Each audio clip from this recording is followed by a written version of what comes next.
Assalamu alaikum. Welcome to live chat number 35. I hope you're all well. Happy to see some familiar faces. Welcome back, family Edutour, and some new members of the family. I've often been accused of knowing some of the coolest women in the world, and I have to say that I'm guilty. Even on these chats, we've had some incredible women, incredible humans who are doing incredible work in their fields, some domestic, some international. And in the same vein, our guest for today is also, although a childhood friend of mine, also an incredible woman, now doing some very, very cool things.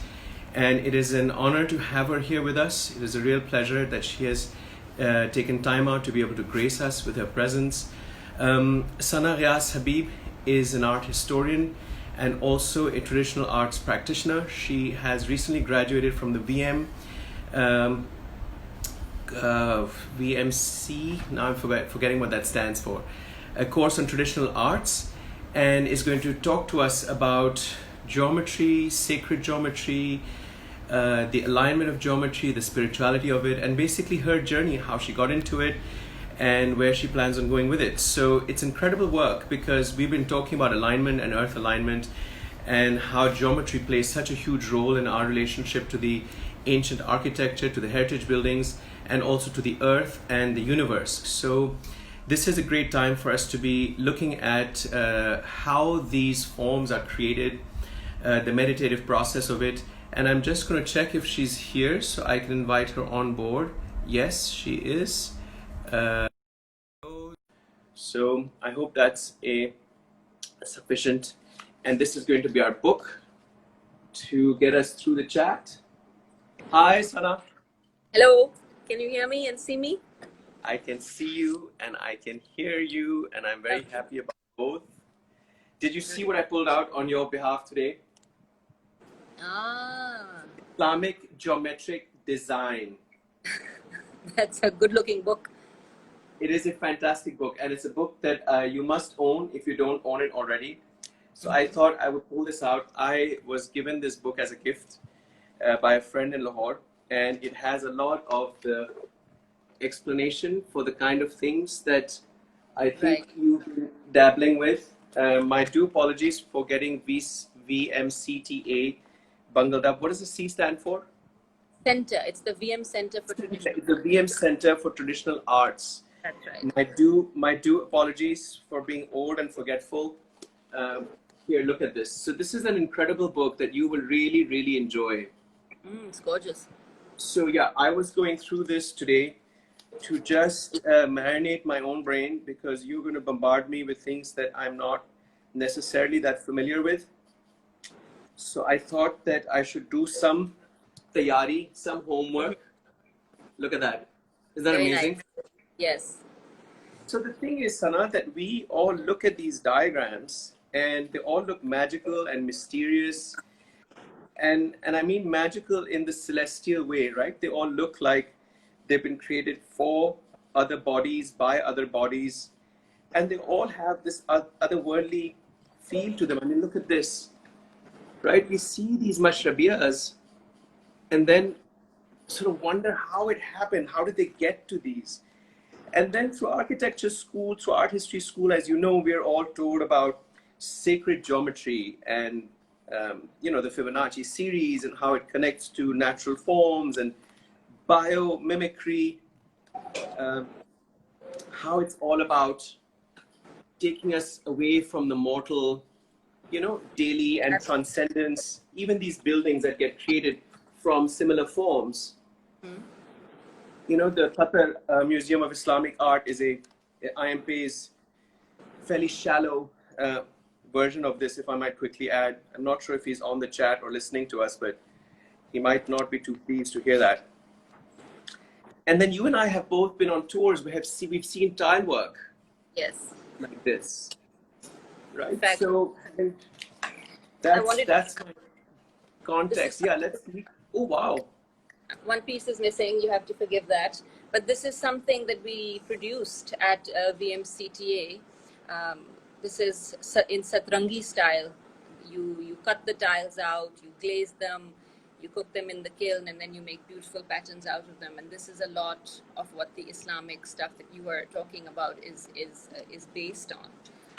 So let's go back. You have a background in art history. I do. I've known you for 300 years, and you've been on a few Edutours with me. So, Quite. it never crossed my mind that while you were on these Edutours, maybe these ideas had started percolating, that how would you get closer to them?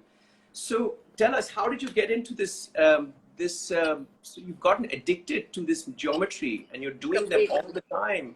How did you start and what's going on? It's almost like slave labor, I feel, because I'm so addicted to it, and I've got my kids involved. I We're sitting know. around, we're doing Venn diagrams all day, as you call them.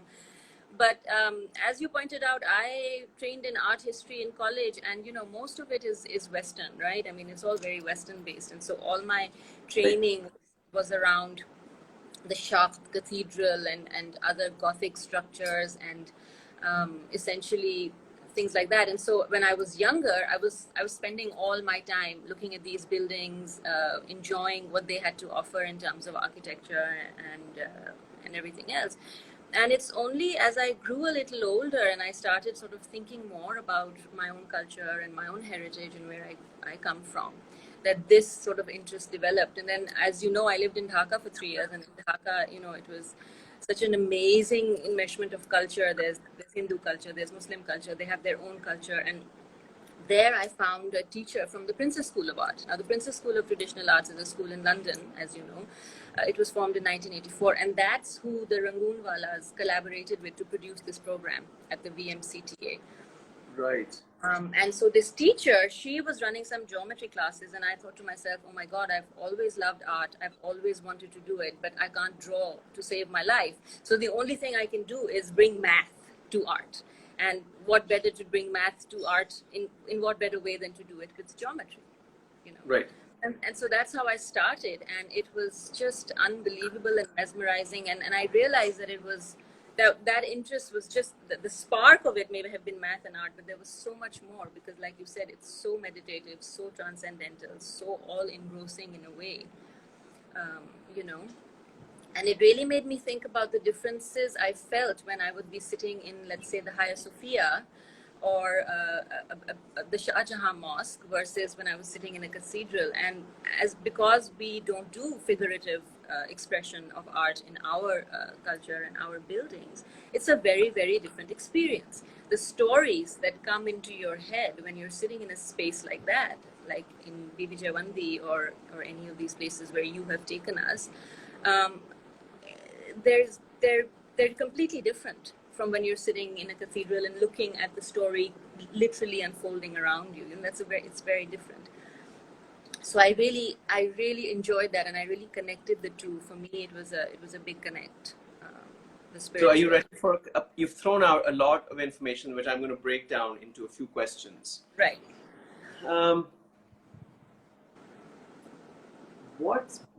What do you describe as mesmerizing? What does that word really mean? What does that do to you emotionally? What is mesmerizing? What does that mean? You want me to access my feelings, is it? Yes. This is a therapy session. A therapy session. It's kind of solitary in a way. It's something that connects you to. I don't want to say the divine, because I don't know what that. It means different things for different people, right? The divine, the creator, what you believe in. It depends on where you're coming from, but it's kind of solitary. It's kind of inward looking. It's a very philosophical sort of way of thinking about things, rather than. Although geometry is so scientific, it's such a contrast, right? Because geometry is so specific. It looks like it's chaotic, but it's so specific. But somehow it becomes very philosophical for me to look at the way that geometry unfolds and what it brings into my head when I'm with it or in it. What does it bring to your head when you're in it? So you're sitting there, you're playing with the compass and the ruler and a pencil, and you start creating these patterns. What guides you, and what's happening in your head while you're immersed in this process? Well, with any geometry, you have to start with breathing, and breathing has always been a huge thing for me. Yeah, because I've been into yoga my whole life as well. And so when my teacher in Dhaka first said to me, okay, before we start, put your compasses down, everybody close their eyes, and we're going to take a few deep breaths. And I'm like, ye kya? You know, what is this? Like, how does this happen? But I did. And Right. honestly, it was every time we rotated the compass in one direction, we would exhale. Every time we rotated the compass in another direction. I mean, Wow. it was beautiful. And so initially when you start, that's how it starts. Because, and I think that's the reason that happens is because it allows you to focus. It allows you to slow down, because my mind is all over the place all the time, right? So when I sit down to geometry, I have to shut off from other things, because it's complex, and it's you really have to think about what you're doing to get from point A to point Z. So the first thing to do is to breathe, to relax, to calm down. And once you start doing that, once you start connecting with your breath, you start automatically connecting with the geometry, you start connecting with the pattern, you start connecting with the lines. And when you see them emerging and merging and mixing, and it becomes kind of magical. And that's when the spiritual aspect of it starts picking up a little bit, because you're like, and then you actually, then of course your head takes off, and you start thinking about how much geometry is a part of everything, right? If you think about nature, or if you think about the planets, or if you even think about the human body, right? DNAs and anything, you think geometry is so interconnected. So when I'm doing geometry, those are all the different things that are actually coming to me. And of course, when I get tired and my back starts hurting and my eyes are watering, I start thinking of all those people who would do this over and over and over and over again in those ateliers endlessly, you know, the same pattern over and over again. And I think to myself, my God, like, this is crazy. You know, how did they do it? Those huge edifices that they built. And so many at work in one place together, you know, that's also quite amazing. And that's what VMCTA brought into it for us, which was absolutely beautiful, because it brought 17 of us crazy sort of people together. And you know, we all had our different skills, and we all came from different backgrounds, and we all brought very different ideas and thoughts to our work. And it really felt like we were working in an atelier by the end of it. We were arguing and fighting and laughing and crying and sharing. I mean, it was incredible. So it went from a solitary experience to a very, very sort of combined experience as well. So I mean, if I know I'm saying so many contradictory things, but that really is in a way what geometry is for me. It does so many different things for me, you know. So the solitary part of it fascinates me, because, you know, in every statement that you make, there's so many questions that come into my head. Let's start with the solitary bit, then we'll move to spirituality. The solitary thing, I think, is something we should talk about, because even though in my mind, even though it appears to you that it's a solitary activity, you are in essence connecting through the energy of those marks. Every half a circle is a breath in, the other half is a breath out. So each one of those complete circles is a complete breath. It's like a complete life. And it connects you to centuries of craftsmen, of Absolutely. ateliers who've created these forms. So you're not alone. You're part of a guild that has a really, really rich heritage, a rich history to it. So at that point in time, while you're losing yourself in this experience you're calling being mesmerized, you're actually connecting to that history and that heritage of this region, of all those Absolutely. craftsmen who painstakingly made those lines. Then they can put them onto farmas. Then they made pottery out of it, the ceramics, then the tiles, the glazing. Then it was eventually put onto those magnificent edifices that I've just shown you pictures of. So if you're saying that this quote unquote solitary work actually connects you to something potentially more divine, and if, you know, you talk about how it's also available in nature. So if divinity is visible in nature and manifests and reflects in nature and in the forms of leaves and flowers and the Fibonacci series, etc., then in Absolutely. a sense, and in your body, so really we're an extension of all of that form of divinity. And essentially what you're saying is something spiritual is almost like it's food or nurturing for the spirit, Absolutely. right? So we always think spiritual is going to be something highfalutin and out there somewhere, when actually what you're doing through that process, through those exercise, exercises and there's repetition, like the whirling dervish, like the facades of Bibi Javindi that are spinning, is you're actually feeding your own spirit the energy of this history that we have. Wouldn't you say? Absolutely. And that's what makes it so almost, I want to say, nostalgic in a way for me. Like sometimes I feel like I wish I lived in that time so I could have seen how those ateliers worked and what those people were doing. Although being a woman, I'm not sure I would have been welcome in those ateliers at that time. I'm not sure how they worked in terms of men and women working on these projects. But I read that book while I was in the VMCTA program. My Name is Red, or Han Yes. Pamuk, right? And it's interesting because the book is actually a murder mystery, right? But the murder mystery revolves around this group of people working in an atelier on a manuscript. And each karigar is working on one particular aspect. So one karigar is working only on the horses. One karigar is working only on one particular type of pattern, you know. So in that sense, there's also a certain solitariness to it. But when everything comes together and everything merges and melds together, that's when, I guess, in a way, everybody's spirituality, whatever everybody has given to that comes together. And that's what makes something like the Alhambra so timeless, in my opinion, right?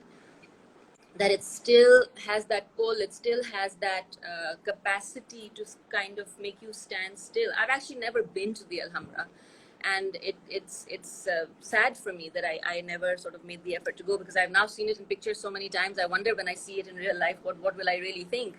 But the fact that even the Crusaders didn't have the heart to destroy it, right? It says something about what you feel when you stand there in the middle of all of that beauty. And a lot of it has to do with science, actually, because when it comes down to it, it's all about proportion. It's about the root Yeah. 3 triangle and the root 2 square and the golden mean rectangle, right? Because all these buildings, secretly, they don't tell you they're doing this, but they've done it. And they've done it without you realizing. And what the effect is that you're standing there and going, oh my God, why is this so amazing?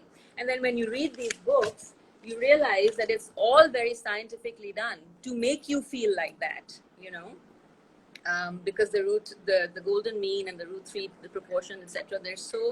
They're designed. They're in a way, in nature, they're designed to elicit a certain spiritual response, evoke something within your spirit.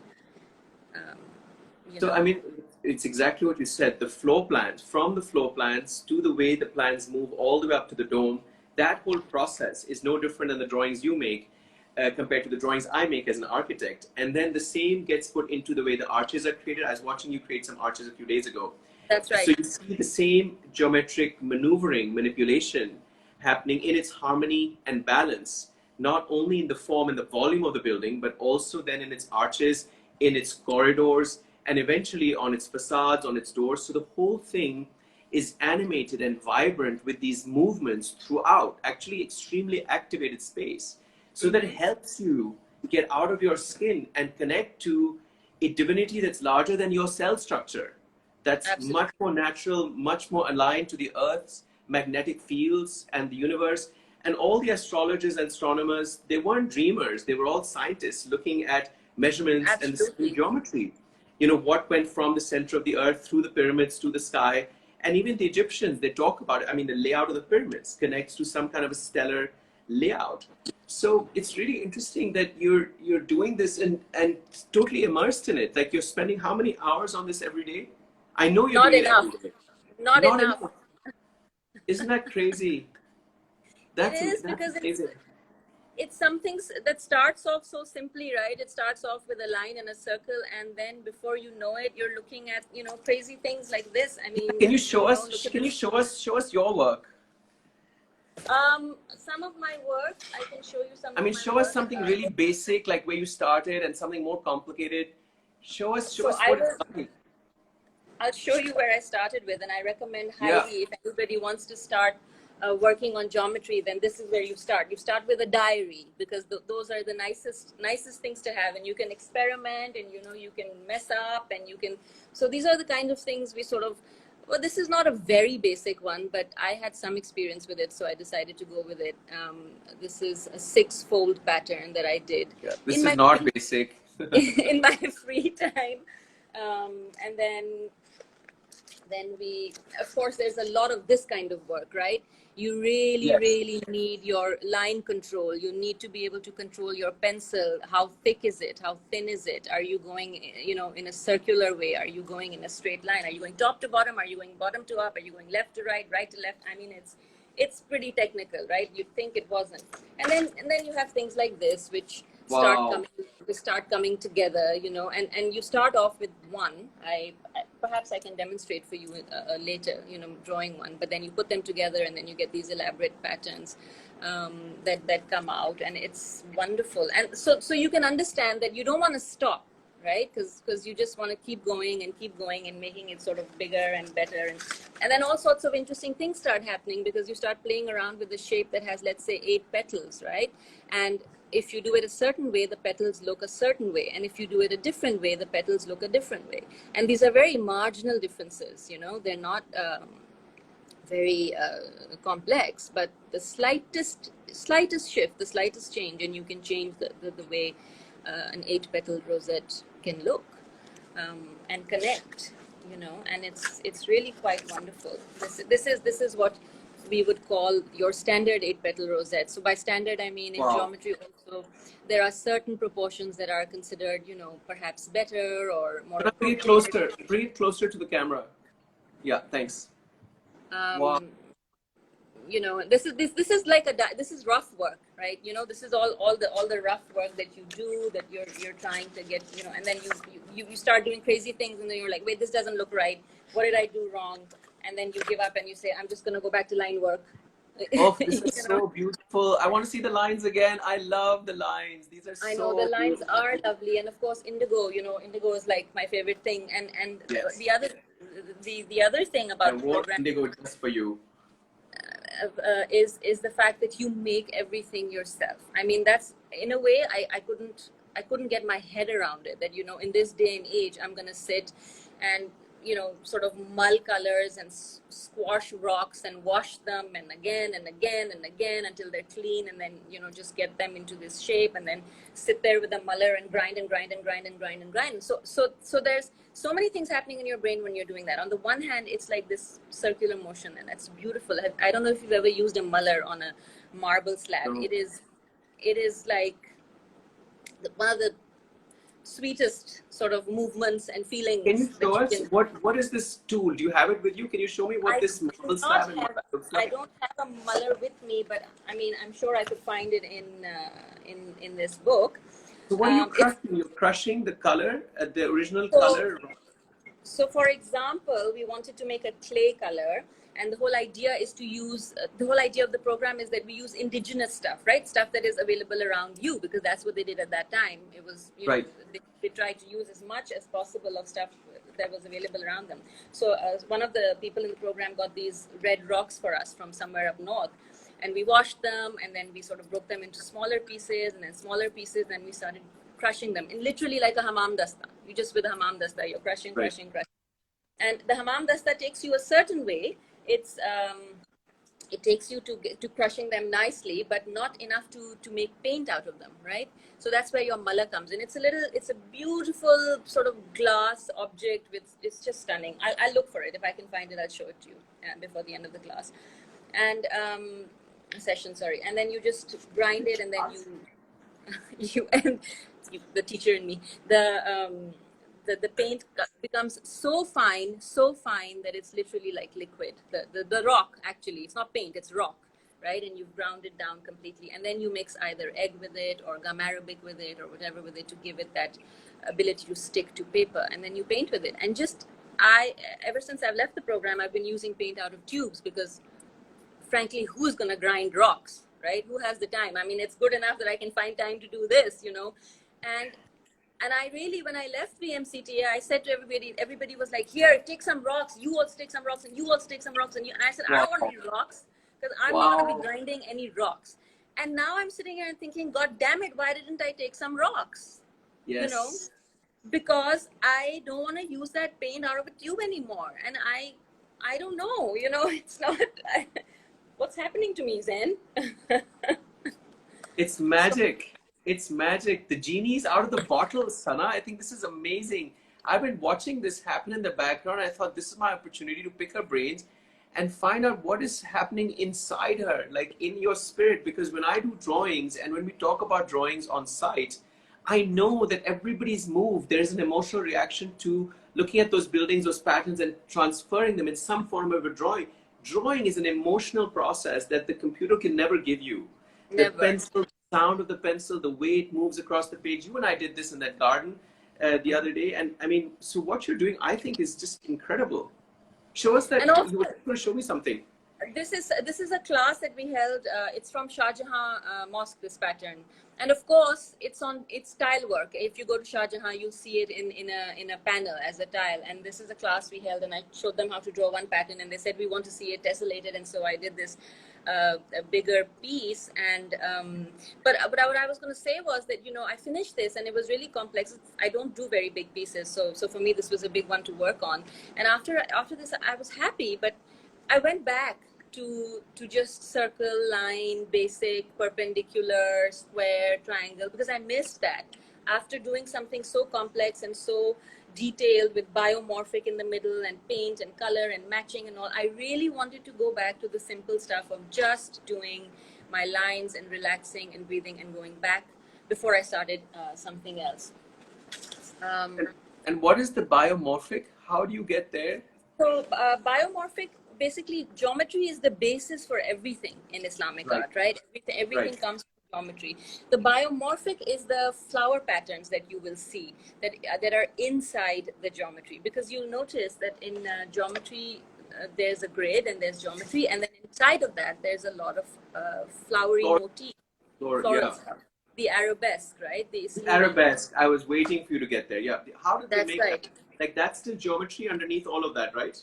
Completely and absolutely. Like when we started learning arabesque, I said, oh, this is art and drawing, and I can't do this. I can only do Right. stuff with compass and pencil and ruler, and I can't do anything that doesn't have anything to do with that. And they just started laughing at me, the tutors, and they said, just relax, we'll show you. This is also all based on that. And Right. honestly, like if I show you, I mean, this is, I didn't complete it, but it's sort of illumination work, right? And this is a really simple design, but it's the kind of thing you would see on a Quranic, outside the Quranic ayat, how the Qurans used to be illuminated. Yeah. Can you And bring it closer? Sana, bring it closer to the camera, please. And what Wow. happens Yeah. and what happens here is that you do literally this much. Like you do this Wow. part. You just do this much. All you have to do is evolve that much of the design. Like Oh my one God. long spiral, a few flowers, a few roomies, a few leaves here and there. And then it's like tap, tap, tap, tap, tracing paper, tap, tap, tap, tap. It's like stamping almost, and it's amazing how beautifully it turns out. So I was really proud of myself when I was able to create something sort of arabesque. But the truth is, it was all based on geometry. So No, but this is spectacular. It's absolutely spectacular. You have no idea. It's like drool worthy. I'm looking at this and thinking, wow, I need to get back into drawing. So you and I, you finished this course, and then we were in Lahore together. We went to yes. Jahangir's tomb. I'm looking at that heraldic manuscript border that you've just shown. We Mm-hmm. saw that in Jahangir's tomb, right around his grave and the inside of that building, at the very Absolutely. end of our Frozen Nose walk. Mm-hmm. How does it make you feel when you see this pattern or similar things inscribed into marble, inlaid with mother of pearl, inlaid with pinks and blues and greens that would have been rubies and sapphires once upon a time? I mean, how does it make you feel when you see it all around you from just doing a drawing? Honestly, on that trip in Lahore, at the whole time we were walking around, A, I was frozen, and Yes. B, I was thinking, wow, I have wasted my whole life. That's essentially what I was thinking. That we have all of this literally like at our fingertips. Yeah, And right here. I'm sure I visited it before as a child. I used to go to Lahore so often. I'm sure my poor parents or my pupos and my chachas took me there in an attempt to expose me to culture or whatever, a picnic maybe. And it didn't even occur to me what was happening around me. Like it makes me kind of sad. And so of course now I want to drag my children, and I don't know, if they're at that stage and ready for it, but But yeah, that's what I was thinking in Lahore that time. Okay, how did I miss this? How has it taken me so long to appreciate this? The beauty and amazingness of what went down to create this, really. Yeah, and I'm now looking at you and I'm thinking you see, I look at all of these things from a different eye. You've just finished this incredible program and by chance I'm dragging you through below freezing temperatures, through these buildings. I've just seen this part. I didn't know you'd done arabesques. So we're looking at the arabesques, we're looking at the florals inside Jahangir's tomb, but also all around the Wazir Khan Mosque. Inside Oh, its that was pillars, all just. around the signs. Oh my God, what happened? What happened to you there? You were very composed, by the way. I think I would have started crying if I I'd done think what you've done. I think I wanted to leave when we arrived at Wazir Khan Mosque, and I took a look around and I walked around and I thought, I cannot be here actually because Why? I'm so embarrassed. I was so embarrassed actually to be there Why? because I can't believe that we don't appreciate. I shouldn't say we. I can't believe that I have not appreciated this in my whole life, and I can't believe that I have not appreciated the kind of work that goes into this. We look at something, we go as tourists, we enjoy our drink or whatever there, and we have a good time, we have a sandwich, and we come away, and it's taken a full year of working with traditional materials for me to appreciate this, and I wonder if people who see this, I wonder if they without that, can they appreciate it? Are they able to get a sense? So I think this is a really important question. I mean, all jokes aside, there was a friend of mine who many years ago wanted to get involved in a revival of calligraphy. And I remember this was a conversation I had with him, New Year's Eve, 1999. And you know that I've been doing calligraphy, English and Urdu calligraphy all my life. And he said, I'm going to start this whole initiative to revive the lost calligraphic arts, like you're doing traditional arts, back then, based out of Lahore. And I said, before you get into it, I have one suggestion, is you take a course in calligraphy yourself. You have to understand the movement. And even as I do this movement, there is something that's happening all the way along here, all the way to the very end of what would be the pen that would make that mark. Your entire body gets involved in it. And you have to breathe a certain way, like you said, you have to surrender to that mark which you're making. And then there's a series of them that all interconnect, and it becomes this musical, symphonic kind of creature. So I insisted, I said, you must take some basic calligraphy courses to understand, like you said, the mathematics, the geometry, the proportions, the scale, and then you get the flow right. So for instance, it's so simple. And he went ahead and did it, and they've started the initiative, and it's one of the most powerful things happening in Pakistan, and it's phenomenal. They've completely revived a lost art of the Islamic calligraphy.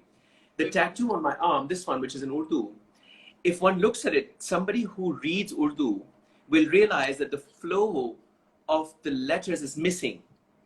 And we see the same in the early Mughal monuments. The Right. Gujarati craftsmen carving into stone, carving the Quranic calligraphy into stone, couldn't hear it. They didn't understand the flow of the sound. So they were copying a shape, a graphic. So the same with the calligraphy on my arm. This was done by a fantastic Italian artist, but he's not hearing the Urdu. He's not seeing the lyricism of our language, of the Nastaliq script, right? So if you did it, if you did the calligraphy, if I did it, it would have a different flow because we can hear it from inside our blood, because this is our heritage. So even though you feel like you've lost your life, look at how quickly it's come back to you. It's And amazing. it's amazing, right? It really is incredible how it's kind of as if it's like inside you, and just waiting to come out.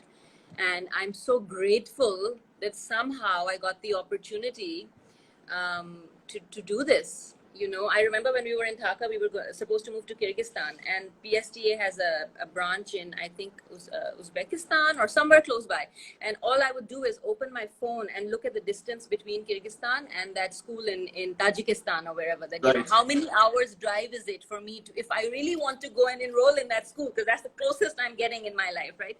And then that move didn't happen, and I was devastated because I would have been 8 hours away from that from that school, right? Which is better than being in Pakistan. Anyway, I came back to Pakistan, and a few months later, I see this ad, or this somebody tells me this on the internet that the VMCTA is happening, and it was destiny, really, you know for me to join this program and do these crazy things that they made me do. And I want to show you another sort of For sure.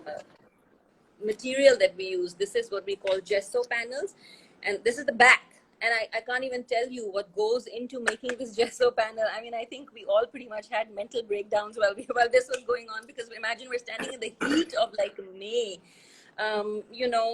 using rabbit glue and applying muslin to the board, and waiting for one coat to dry, and we're sweating and we're dying, and then we're waiting for another coat to dry, and then once that's done, you have to kind of start lining it with lye, with like chalk, and you keep doing that, and you keep doing that, and then there's this little bubble that appears, and you're like, because you can't have any bubbles, because how are you going to paint Right. on a bubble, right? Yep. It's crazy. It's just a really incredible experience. So it sounds like it's also, apart from spiritual, and maybe spiritual experiences are meant to be difficult and character building and humbling. I think there's a humility to this that's really earthed you. I mean, you're an very earthed human being to begin with, but I feel like your roots have now, like your physical roots through the earth, have gotten so much deeper and stronger because of this program. And it's oftentimes people think that, oh, one can go into one of these buildings and have a spiritual experience if you have a hallucinogenic with you, or you take something that will sort of help your mind go in other places. But the process that you've described seems so much more profound and deeper and richer if one has gone through making every little piece of this process. So even though you have these teeny tiny little flowers at the end, you spent 4 days to make that little border, just to bring you to the point of making the mark of that little flower through the geometry and the gesso and these marks that you've just made of the spinning, the spirals of the, what is it, the stems of the flowers. I mean, they're so delicate, so beautiful. Just goes to show. And it doesn't stop at just one thing, right? I mean, it doesn't stop at just the gesso panel. There's the paint to grind, there's the paint to mull, and of course another thing that we did in the program, which was great fun, was ceramics. And we have such a strong tradition of ceramics, right? I mean, such a strong tradition. Closer to the camera. Closer to the camera. This was a little test piece that the person who runs the program, Heather, he has a workshop in Nasirpur. I would recommend that anybody who can visit that workshop. Yes. It's a beautiful workshop. And he bought these pieces for us, and I need one of those. I'm going to steal that. Look at what I have. And look at what you're teasing me with. I know. Unfair. And we made plates. I mean, I honestly, if you'd asked me 2 years ago, shown me just this and said, Snappa, you're going to make this in a year from now, I would have laughed. I would have said, I don't even know like how the plate is made. Forget how the design is made. And it's work. It's a lot of work. I mean, it looks like so glistening and nice, but it's so much went into making this. There's the line work, there's the glazing, there's the baking, there's the shading, and there's the thinking up of the design. Like originally this was my drawing for my plate. Actually, when I started, I wanted to do this as a plate, and then I looked at it and I thought, do I really want to eat out of something so dense? And then I thought, no, I don't want to eat out of something so dense. And so I'm just saying the thought process and the sort of the way you work kind of it slows things down for you. You start thinking about things a little bit differently. So it's incredible. The journey of the design process itself is so difficult, so difficult on the person, on the spirit, on the soul, right? There's no like 1 + 1 = 1 = 2 solution, and there's no way you could really get this je ne sais quoi out of it if it was just computer generated. So you've brought to us, to the present, such an ancient art form, and you do it so effortlessly. Now, I mean, I've watched you start and struggle with this a year ago, Yes. and I've been watching this background and the complaining and can't do this and can't do that. I'm throwing this drawing away. The lines are not working. They're so heavy. They're so clunky. I've heard all of this. And now you just flow in and out of it, like, you know, like the water on a beach, on a shore. There's this gradual flow and ebb, and you will come to it when you feel the magnetism draw you, and you will let it go without frustrations. It's become so effortless. Nate, It don't you has, think? absolutely, and also because I was the only person in that class without an art background. I had an art history background, but I did not have an art background. Pretty much everyone else in that class had an art background, so I felt like I was at a huge disadvantage. But because everything is broken down to the nth degree in this, right? You're literally starting from scratch with pretty much everything. I felt like I was able to plow through and to get to a point where I now feel comfortable enough to be able to say, yes, I practice traditional arts. I actually work with traditional material, and I want my rocks. You know, that's where I've kind of come to. Um, So so listen, can yeah, I be really obnoxious and ask you to show us how this is done? Can you do a little demo? Is it possible? I can do a really basic one because there's not a Yeah. lot of time. Oh, we I have can 15 try. minutes. It's fine. If you can do some, I'm curious to see the form and how you do it. Like, what is the dance performance element of this? Okay, It's an I don't know amazing how program. And so while you don't know how. prepare, I'm going to also let you know, I mean, Alia is here. So all of you who are sending us comments, thank you so much. I'm reading all of them. We don't have time to respond to them because I'm too busy picking Sana's brains. But Alia, it's great to see you here. Sadia, great to see you here. Ubaid, Farrokh, people I've never met before. Welcome on board. Saira, welcome from New York. Gene Gardner is here. This is amazing. There's so many people here, and I'm reading all the comments with due apologies that I'm not able to reply back to them. Travel to Peshawar with Cube Edutours, and the experience together was like beautiful poetry. Thank you, Alia. God bless you. The Peshawar trip was amazing. Sana, we missed you there. I know, I couldn't make it to that one. I must have So been these are, grinding rocks. so yeah, you might have been grinding rocks. Actually, that's true. So this is you have a basic paper, and you have a ruler and a compass and one pencil, This and is that's it. Yes, I'm going to use this compass. Compasses are very important because geometry is all about accuracy, and the bigger your design gets, the more you sort of spread it out, the more accurate you need the design to be. So this is a really nice compass. The PSTA tutors actually bought them for us from London. You can get nice compasses here too, though. That's not a problem. And you need a really good compass. You need some nice pencils, nicely sharpened, which mine are not because I wasn't sure we were going to be able to have time for something like this. Are So, you kidding me? and I would have made time for this. This is magical. Oh my God, what a treat. What a treat. I get to see you do this live. And I know you have help. There's a cameraman at your end. So thank you so much for whoever that is. I don't know if it's Madiha or Aman. it is God bless Madhya. you. Well, in the atelier, you always have helpers, right? So they're my helpers. So Yes. Madiha, we love you. It's all good. okay, so in almost all geometry, or at least what we have been taught, we start with a horizontal line, and the horizontal line essentially is there to sort of give you a horizon where you can now work around to center you in terms of where you're going to start off from, right? And then you can. What I'm going to do for you today is an 8-pointed star, which means 2 squares essentially. um, I'm going to open my compass such that the circle fits on the page, so not too big, not too small. I'm going to sort of wing it and hope that I've got the middle of the page here. I mean, it's a lot more complicated, but I'm not really doing it very sort of carefully right now. And then I shouldn't be talking. I should actually be breathing and sort of calming Don't myself talk. and relaxing Don't myself. talk. Don't talk. It's fine. Talk when you need to, but you're basically going to make two squares, but you're starting off by making a circle.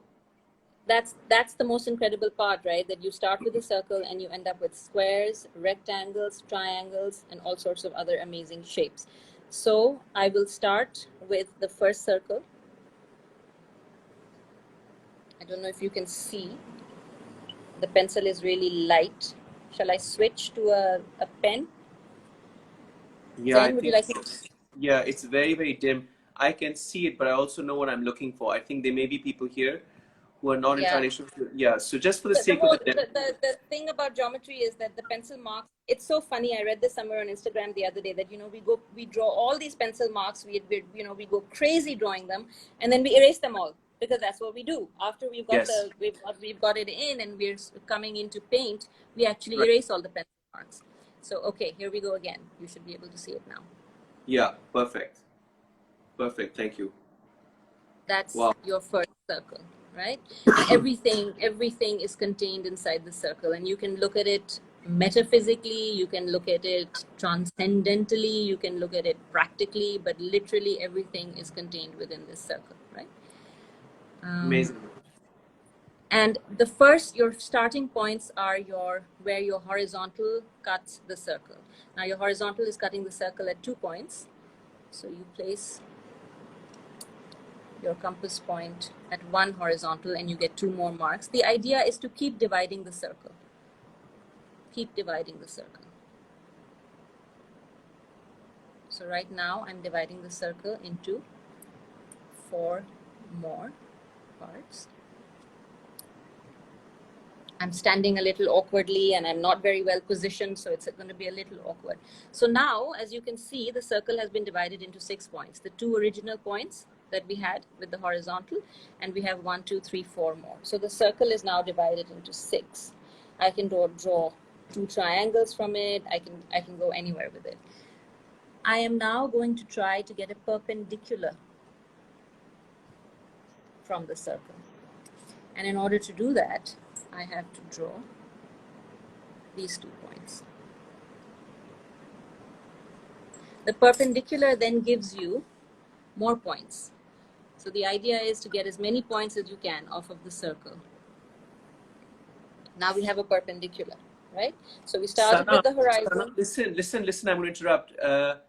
Alif say Art has just said, can't wait to see Sana actually teaching geometry in these amazing historic destinations visited by Edutour. So I told you we are going to do this. Now there's somebody else who is saying, you're going to conduct these classes with me on location, Sana Ghias.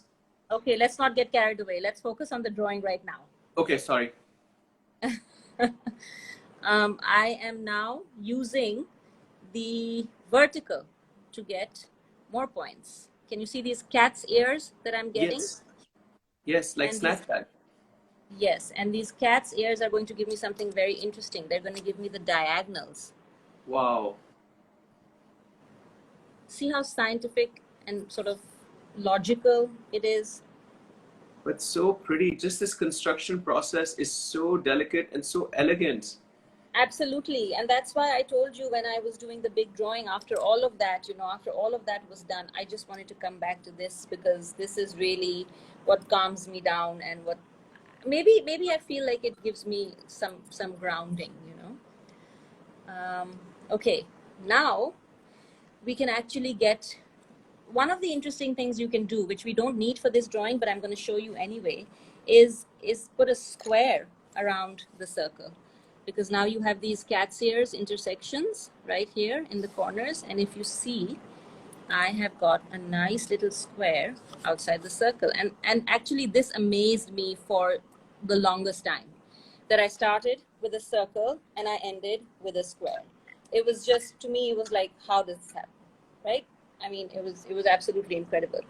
And then I realized, wow, that's the least incredible of all things, because things get even more and more incredible, right? Yes. So now I'm gonna show you how to get the 8-pointed star inside the circle. And for an 8-pointed star, you need 2 squares. You need 2 squares because each square has 4 points. So one square, 4 points, and then the other square will give you 4 points. So the first square I'm going to draw is what we call a dynamic square. And this is all happening inside the circle, right? We are now working inside the circle.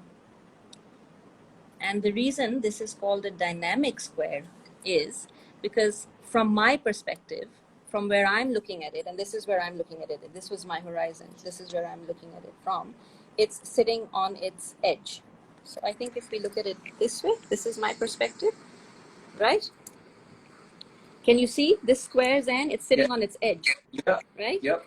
Yep. Yep. Yep. And that's why it's called a dynamic square, right? And now I'm going to draw a static square. And for the static square is where these diagonals come in handy, because I'm going to join the diagonals. And this is going to be a static square, because from my perspective, which I think now is your perspective also, because Madhya has kindly flipped the phone, we have a static square. Because from here, if you see, the square is now sitting on its side. Yes. How amazing is that? Please tell me. I want a Amazing. tattoo like this. I think my next tattoo is going to have to be a geometric, sacred geometry design done by you. Alia has been after me to design a tattoo for her, but she's so making it so complicated. She wants a five petaled something. She wants a fiver, and you know, fives and tens are historically very complicated designs. Yes. Like 8s and 16s and 12s and 6s. I mean, those are easy, right? Well, I wouldn't say easy, but I would say they're doable, right? But Yeah. fives and tens are when things get really complicated. But having said that, I have to also add that fives and tens give you the most elegant designs. Like, I don't know what it is. Is it because you put so much work in them? I don't know. It's just that they look so beautiful and elegant, you know. But it takes time, I suppose, to be able to recognize that. It took me a while. I'm just going to highlight the stars' edges so that you can see exactly how the star has emerged. I would color it usually, but I don't know if we have enough time for that. So I'm so sorry we are rushing you through this process, but we'll do this again slower and allow you to do your breathing through it. I can see that you're rushing through it because of our time schedule. Yeah, My absolutely. apologies for that. But this is still really such a treat to see you do this and to see these forms coming out of nothing, from that circle to the cat's ears. So circle to Snapchat to one square, dynamic to static. I mean, it really is like Jean said, I see and talk about these forms and these flowers and these stars in Mughal all the time. You've seen these in Mughal carved into the stone with me, and also, of course, in the Shah Jahan Mosque. Absolutely. And you know, Wow. one misses this because there's so much other stuff going on that one actually misses the basic grid where it all really starts from. Even something as complicated as this starts with something as basic as that. You know? Wow. Yeah, it really all Get closer. Madhya, can you bring us closer, please? to this. Yeah, that's it. This is amazing. This is amazing, amazing, amazing. I can't thank you enough. Look at that. That's just so pretty with no color in it, exactly as it is. I mean, seriously, if you think this is amazing, you clearly need to do some geometry with me, Zain Mustafa. Yes, I really do. Oh my God, Sana, this was incredible. This was incredible. So I think now that I've recently added my headstands into my exercise routine that shifts all the blood from one end of the body down to the other, I should do these diagrams with you. I really should. I really should. I think it'd be very therapeutic for me as well, and help me focus about all the other work that we need to do together. Quick plug. Subtle hint. No escape. Quick plug. You know, it was hard enough to get me to do this, right? I pretended to have COVID. I tried my damnedest to get out of it. I did my best. But you know, on a serious note, I think that as the globe goes more and more digital, the preciousness and the value of work like this intensifies. And every little mark, look at that, every little mark becomes so much more valuable. Yeah, they want to see some work, so you keep talking. Show them. So I was just saying that the value of these marks, of the handmade, handcrafted, something that goes from something as simple, like you said, to something so complicated, and eventually becomes these incredible buildings, the sacred monuments that we look at, that we try and find a reason for their being there and a reason for our connecting to them. You know, it talks to us about a cultural heritage. They have inferences of lost shared histories. we need to talk about reviving the identity, just like you found yourself in a sense after all these years. And then because it's like genetically built into you, you flowed right into it. And that's really amazing. That's an experience, Sana, that we need to share with generations who are going to be so sterile with their digital world that they will have lost the feeling of this, from the fingers to the heart to the soul, because that's what it's doing. And like you said, then it's mesmerizing. And mesmerizing means you've gone into transcendence, you've gone into another genre, you've become a whirling dervish, you've become a fakir at one of our shrines. And that's a really special experience to be able to share with somebody and say, look, come, welcome us into the world of geometry with you. And I think that we need to really find a way of bringing this to the digital generation somehow, so that it's not lost. Like you felt like you've lost a whole life, but why should anybody else feel that? We can bring this back to them, no? Well, I wish that schools would pay more attention to this, and there's so much that they could do to bring geometry to their children. And I hope that the VMCTA can reach out to more people, and more people are aware of the program and join the program, because it's our heritage. We have to take care of it. Honestly, that's why I teach my kids how to do these Venn diagrams, because if I don't teach them, I don't think anybody else will. Yeah, but I think this is stage one. What you've done is you've created the prequel of what I do. So now if we join the two and say, okay, let's take somebody who will show you how the Bibi Jivandi facade was made. I talk about its vibrance and it's coming alive. And you've heard me talk about it ad nauseum, and so has Leila, and so has all, Alia and Sadia, who went on the trip with me, the folks that went this time with me to Bahawalpur. But it'd be so wonderful for me to talk about that history and the architectonic of it and actually do a workshop. So I do drawing workshops, but they're not like this. And this is what would be amazing, to bring the two together and then through this collaboration have another layer that brings these buildings alive, whether it's the Shah Jahan Mosque or it's Jam Nizamdi's patterns at Mughal or Satcharni, or even what you pointed out the other, the patterns on Sachal Sarmast in Khairpur, the shrine there. That's incredible. So I think that this is really the prequel to my film, and we need to bring the two together as far as I'm concerned. So I think we're going to run out of time, so I'm not going to let Instagram cut you off rudely, but I have to say I'm so glad you don't have COVID and that you did find some time. And this has not been a harrowing experience as far as I'd like to assume. You're still smiling, you're not sweating. I am. Looking gorgeous. The work was amazing. So I think this, again, serious note, there's much work that we need to do to bring two people together. What you're doing is incredible already. Sana Ghias earlier said that she's done the course with you over the summer, a few months ago, the workshop, and she loved it. So basically what I'm saying is thank you for your time, for sharing these experiences. I think this is the tip of the iceberg. I'd love to make some more videos with you and look into the larger picture of how this impacts alignment and the condition the earth is in and the human mind. And if we can look at, I know you're a therapist also, if we can look at what else it can do, but this is a great start. Ambreen, thank you for joining us, also from New York. Heather, you're most welcome. Pleasure to have you on board with us. So lots of familiar faces here. You're most welcome. So everybody who's been thanking me, Aisha, you asked if this has been done by hand. Yes, you've seen her do it. It's definitely been done by hand. Gia from Mumbai, thank you for joining us. This has been an amazing day. Umar, thank you. Umar Juma is here saying that it looks great, just as construction drawings. I agree with him. Chalo, I will pick your brain again. Thank you so much once again, Sana. Have a great rest of the Thanks for having me. Thank you for joining us.